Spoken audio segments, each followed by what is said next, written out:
Welcome dear esports lovers. कैसे हैं दोस्तों आप सभी। Esports world cup 2026 officially शुरू हो चुका है और अगले 1.5 महीने तक पेरिस ई स्पोर्ट्स का कैपिटल बनने वाला है। दुनिया भर के हजारों प्लेयर्स और ऑर्गेनाइजेशंस एक ही स्टेज पे कम्पीट करेंगी। लेकिन अगर मैं आपसे ये पूछूं कि ई स्पोर्ट्स वर्ल्ड कप की सबसे बड़ी ट्रॉफी कौन सी है, तो शायद आप में से कई लोग बोलेंगे PUBG mobile, counter strike, Dota 2, free fire या वेलोरेंट।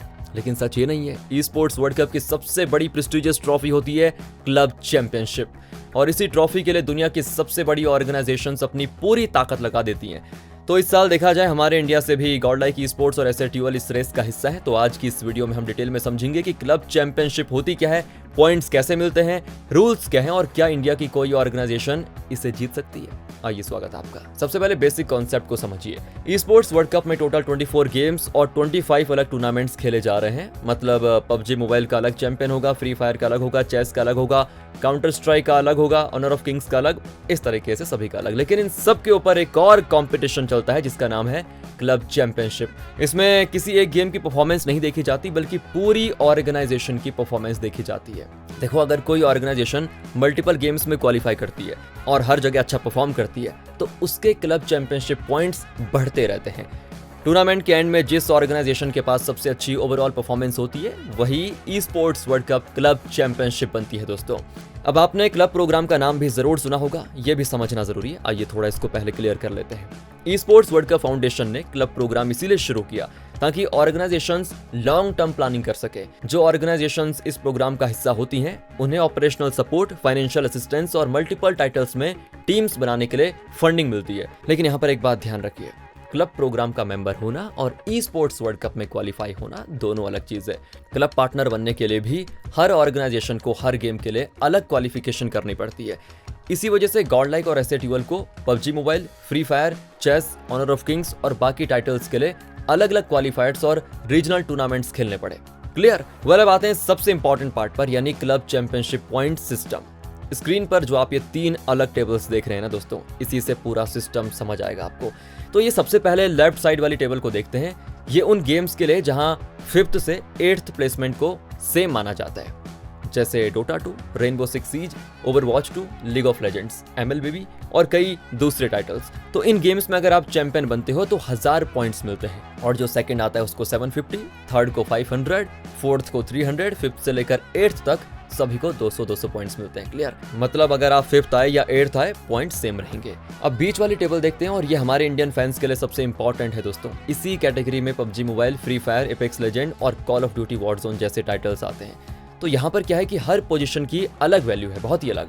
अगर आप फर्स्ट आए तो 1000 पॉइंट, सेकंड आए तो सीधे 750, थर्ड आए तो 500, फोर्थ पे 300, 5th पे 200, 6th पे 150, 7th पे 100 और 8th पे 50 पॉइंट्स मिलते हैं। यानी यहाँ पर एक भी पोजीशन अगर ऊपर नीचे हुई तो पॉइंट्स डिफरेंस बहुत बड़ा क्रिएट हो जाता है। पबजी मोबाइल में अगर गॉडलाइक सेकंड फिनिश करती है और कोई दूसरी टीम 6th फिनिश करती है तो दोनों के बीच सीधा 600 का पॉइंट्स का डिफरेंस होगा दोस्तों। अब सबसे राइट वाली साइड को देखते हैं, आई मीन टेबल की, जो सिर्फ ट्रैक मेनिया के लिए है दोस्तों। इस गेम का फॉर्मेट थोड़ा सा अलग है। इसमें 1st से 4th तक पॉइंट्स नॉर्मल रहते हैं, लेकिन 5th से 6th को सेम 200 पॉइंट्स मिलते हैं, 7th और 8th को 100 पॉइंट्स मिलते हैं।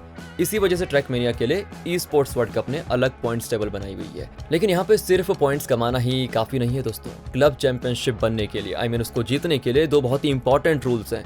पहला रूल, ऑर्गेनाइजेशन को कम से कम एक टूर्नामेंट जीतना ही पड़ेगा, और दूसरा रूल यह है, ऑर्गेनाइजेशन को कम से कम 2 टूर्नामेंट्स में टॉप 8 फिनिश करना जरूरी है। अगर किसी ऑर्गेनाइजेशन ने एक भी टाइटल नहीं जीता तो चाहे उनके कितने भी पॉइंट्स क्यों ना हो, वो क्लब चैंपियन नहीं बन सकती। और अगर किसी ऑर्गेनाइजेशन ने एक टाइटल जीत लिया लेकिन दूसरे किसी टूर्नामेंट में टॉप 8 फिनिश ही नहीं किया, तब भी वो क्लब चैंपियनशिप के लिए एलिजिबल नहीं होगा। मतलब ट्रॉफी भी चाहिए और कंसिस्टेंसी भी चाहिए, तभी जाके कुछ होगा। एक एग्जांपल से क्लियर आ जाएगा आपको दोस्तों। मान लीजिए गॉडलाइक पबजी मोबाइल जीत लेती है तो उन्हें मिलेंगे 1000 क्लब पॉइंट्स। उसके बाद गॉडलाइक चेस में 6th पोजीशन फिनिश करती है तो उन्हें और मिलेंगे 150 पॉइंट्स। अब गॉडलाइक ने एक टाइटल भी जीत लिया और 2 टूर्नामेंट्स में टॉप 8 भी फिनिश कर लिया, मतलब वो ऑफिशियली क्लब चैंपियनशिप जीतने के लिए एलिजिबल हो गई।